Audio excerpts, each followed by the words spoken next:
Nasreen, good morning Mrs Diniz. क्या हुआ है? क्या आपको किसी बात का पता नहीं चला अभी तक? मिसेस बीतर घर छोड़ के चली गई। सईद हलमी का बंदा साबित हुआ और मिसेस बीतर के लिए जाल बिछाया गया। मुझे यकीन नहीं आ रहा। मिस्टर निहात ने उसको पकड़ा और सीधा यहाँ लेकर आ गए, फिर उसे पुलिस के हवाले कर दिया। इसके बाद निहाल को क्या हुआ?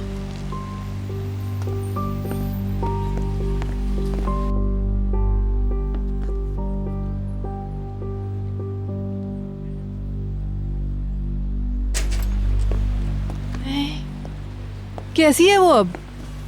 उसका ऑपरेशन हुआ है मगर अब वो ठीक है। तुमने मुझे फोन क्यों नहीं किया भाई? निहाल ने बुलंद से कहा था कि आपको इस बारे में कुछ ना बताया जाए।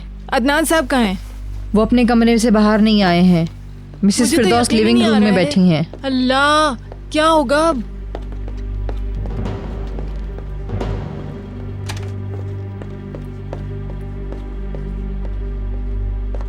मिसेस फिरदौस, क्या हुआ है? घर के बिल्कुल बीच में बम फाड़कर आप ये सवाल कर रही हैं, कितनी अजीब बात है ना। मैं कुछ समझी नहीं। बात को उबाल देने से पहले अंजाम का सोच लेना चाहिए था आपको मिसेस डिनीज। आपका मतलब क्या है? मैं कुछ समझ नहीं पा रही। आपने ये कहकर आग और भड़का दी कि मिस्टर अदनान आपके घर में है। मगर आपको ये नहीं बताना था, आपकी वजह से मेरी बेटी घर छोड़कर चली गई है। मैं चाहती थी आप लोग परेशान ना हो।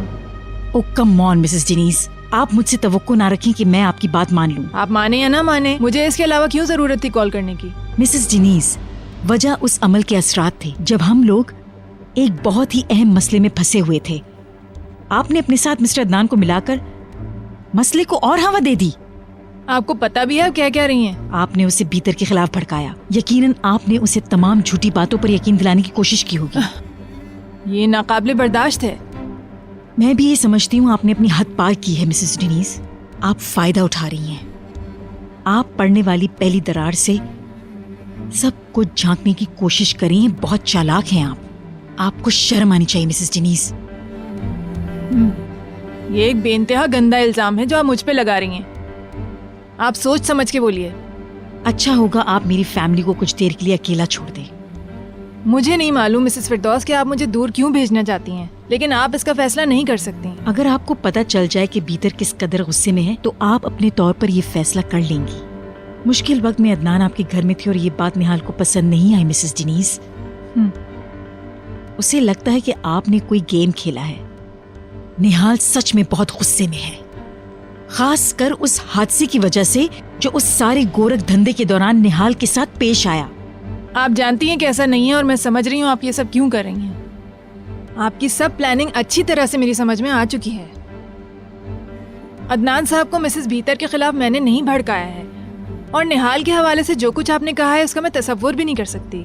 मालूम है मुझे इन दिनों आप उस पे मुझसे कुछ ज्यादा ही असरअंदाज हो रही हैं। सिर्फ निहाल ही भीतर की वजह से आपसे नाराज नहीं है, बहलूल को भी शिकायत है आपसे। आपने निहाल की शादी को खतरे में डाल दिया और उसकी खुशियों को भी, इसीलिए वो आपका चेहरा देखना नहीं चाहती मिसेस डिनीज। आपने उन दोनों के साथ ही बहुत बुरा किया। Mrs Firdaus,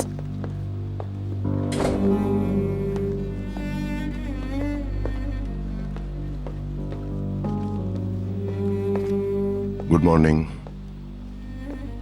good morning. Nihal के बारे में मुझे अभी पता चला। कैसी है वो? बेहतर है। मैंने बहलूल से बात की थी। आपने मुझे फोन क्यों नहीं किया? मैंने इसलिए नहीं किया क्योंकि ये कोई इतना बड़ा मसला नहीं था। निहाल को मुझ पर गुस्सा है, आप पर भी, क्योंकि मैं आपके पास बात करने आया था। वो मुझे इल्जाम देती है कि बहलूल की पोजीशन खराब हुई और भीतर घर छोड़कर चली गई। उसने मुझे सफाई पेश करने का मौका ही नहीं दिया। मैं समझ सकता हूं, ये मेरी गलती थी। मुझे नहीं पता मैं इस मुश्किल से कैसे निकल पाऊंगा। मैंने बहुत बड़ी गलती की है जिसका मैं इजाला नहीं कर सकता हूं। मैं कमजोर हो गया हूं। लगता है मुझे इस मुश्किल से निकलने के लिए कुछ वक्त की जरूरत है, मगर मुझे डर है कि इससे मुझे नुकसान ही पहुंचेगा। मुझे नहीं पता, क्या होने वाला है? सिर्फ निहाल ही नहीं बल्कि मिसेस फिरदौस भी मुझ पर गुस्सा कर रही हैं। अभी थोड़ी देर पहले उनसे अजीब बेहुदा गुफ्तगू हुई है। हम सब लोग दबाव में हैं।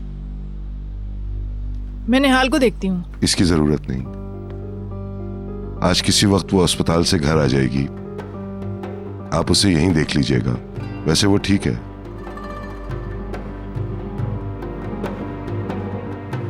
सी यू।